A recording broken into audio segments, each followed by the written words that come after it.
السلام علیکم dear student, کیسے ہیں آپ سب لوگ؟ آج ہم پڑھنے جا رہے ہیں ہجرت نبوی صلی اللہ علیہ وسلم۔ اس کے جس میں آپ کو مین پوائنٹس کلیئر کروں گی تاکہ آپ کو کہانی پوری طرح سے کلیئر ہو جائے اور ٹائم بھی آپ کا زیادہ نہ لگے۔ تو سب سے پہلے تو جب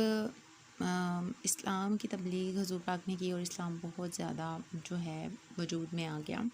تو اہل قریش جو تھے، جو کافر تھے، ان کو یہ خدشہ ہوا کہ اگر اسلام پھیل گیا تو ان کے بت پرستوی کو ختم ہو جائے گی۔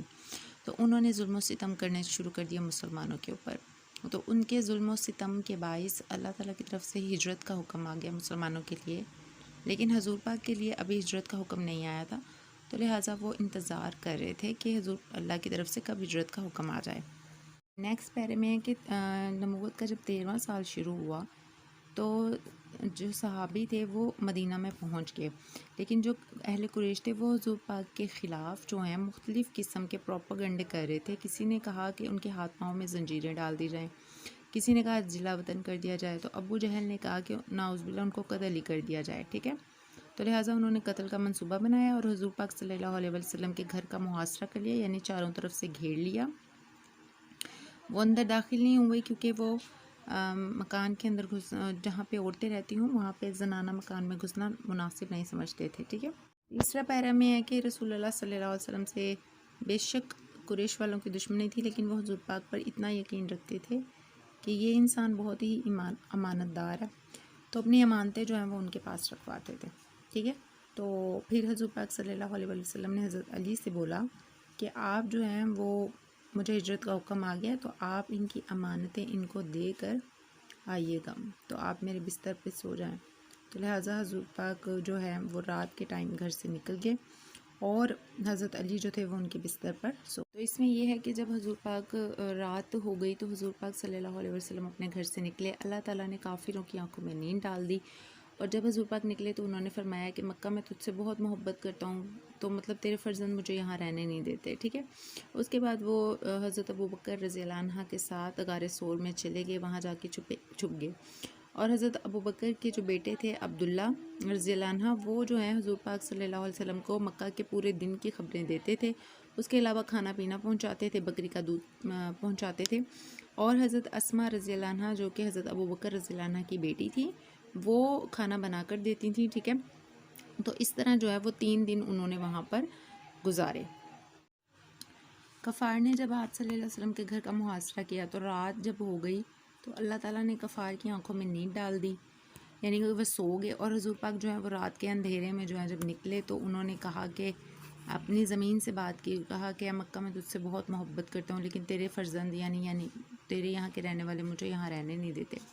تو وہ حضرت ابوبکر رضی اللہ عنہ کے ساتھ جبل ثور کے غار میں جا کر چھپ گئے، ٹھیک ہے۔ تو حضرت ابوبکر جو تھے وہ ان کا ایک بیٹا تھا حضرت عبداللہ رضی اللہ عنہ، وہ جو ہیں کہتے ہیں کہ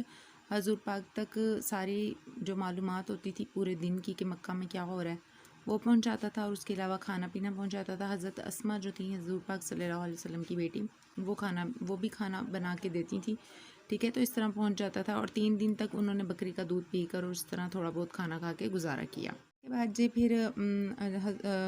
جو دشمن تھے نا وہ حضور پاک کو ڈھونڈتے ہوئے جو نا، پہلے تو انہوں نے حضرت علی کو گھر سے جب پکڑا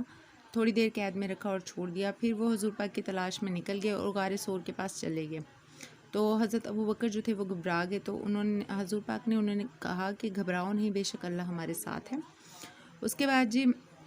قریش نے یہ اعلان کر دیا کہ جو بھی حضور پاک کو ڈھونڈ کے لے کے آئے گا، انہیں گرفتار کرے گا تو اسے 100 اونٹ کے برابر جو ہے وہ انعام دیا جائے گا۔ تو سراقہ بن حشم ایک ایسا شخص تھا جس کو انعام کا لالچ آیا، وہ حضور پاک کو ڈھونڈنے کے لیے جب نکلا تو اس نے جو ہے وہ تیر نکالے، فال نکالنے کے لیے تیر نکالے، اسے البتہ پتہ چل گیا کہ حضور پاک نے غار ثور میں ہے،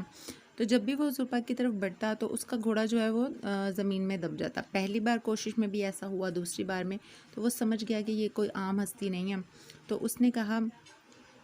حضور پاک صلی اللہ علیہ وسلم سے کہا کہ آپ جو ہیں وہ امن کا پیغام ایک مجھے لکھ دیں، ٹھیک ہے۔ امن کا پیغام لکھ دیا گیا اور وہ واپس مڑ گیا، اور اس نے حضور پاک سے معافی مانگی، اور اس کے بعد کیا ہوا کہ حضور پاک جو ہیں وہ مدینہ کی طرف نکلے، ایک یہودی نے دیکھا حضور پاک کو آتے ہوئے تو اس نے اعلان کر دیا، اور اس طرح سب نے اللہ اکبر کا نعرہ لگایا اور حضور پاک کا بڑی گرم جوشی کے ساتھ استقبال کیا۔ کو یہ جو میں نے پوائنٹس کلیئر کیے ہیں اس سے کافی اچھے طریقے سے کہانی سمجھ آ جائے گی، اسی لیے میں نے ورڈز میننگ پہلے آپ کو ایڈ کر دیے تاکہ آپ کو مشکل نہ ہو اور کہانی کی اچھے سے سمجھ آئے، تاکہ خلاصہ بھی کلیئر ہو جائے اور سلیس بھی۔ آئی ہوپ سمجھ آئی ہو، اور پلیز میرے چینل کو کیجیے سبسکرائب